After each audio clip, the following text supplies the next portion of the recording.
जो लोग ज्यादा सोचते हैं उन्हें एक कहानी सुनाता हूँ। ये कहानी पूरा सुन लिए तो चिंता करना छोड़ दोगे, तो सुनो। एक छोटे से गांव में आरव नाम का व्यक्ति रहता था। आरव बहुत मेहनती था, लेकिन उसकी एक आदत उसकी शांति छीन चुकी थी, बेहद चिंता करना। सुबह उठते ही वो सोचता, कल क्या होगा, पैसा रहेगा या नहीं, लोग क्या कहेंगे, परिवार सुरक्षित रहेगा या नहीं। रात को सोने जाता, तब भी उसका दिमाग रुका नहीं करता। एक दिन अत्यधिक चिंता के कारण उसकी तबीयत बिगड़ गई। गांव के लोग उसे पास के पहाड़ पर रहने वाले एक संत के पास ले गए। संत बहुत सरल जीवन जीते थे, न ज्यादा बोलना न ज्यादा सोचना। आरव ने संत से कहा, महाराज, मेरा मन कभी शांत नहीं होता, मैं हर समय डर और चिंता में रहता हूँ।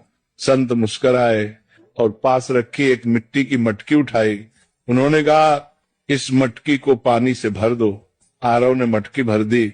फिर संत बोले, अब इसे सिर पर रखो और चलो, लेकिन एक शर्त है, अगर एक बूंद भी गिरी तो तुम असफल हो जाओगे। आरव पूरी तरह मटकी पर ध्यान लगाकर चलने लगा।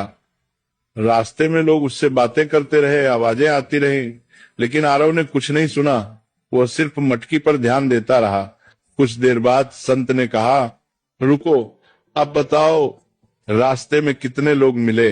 आरव बोला, महाराज, मुझे कुछ पता नहीं, मैं तो बस मटकी बचाने पर ध्यान दे रहा था। संत ने शांत स्वर में कहा, यही संत होने की शुरुआत है। जब ध्यान जरूरी चीज पर होता है तो बेकार की आवाजें अपने आप चुप हो जाती हैं। तुम्हारी चिंता इसलिए है क्योंकि तुम उन चीजों पर ध्यान दे रहे हो जो अभी हुई ही नहीं। फिर संत ने आगे कहा, जो तुम्हारे हाथ में है कर्म, उसे ईमानदारी से करो। जो तुम्हारे हाथ में नहीं, भविष्य से भगवान पर छोड़ दो।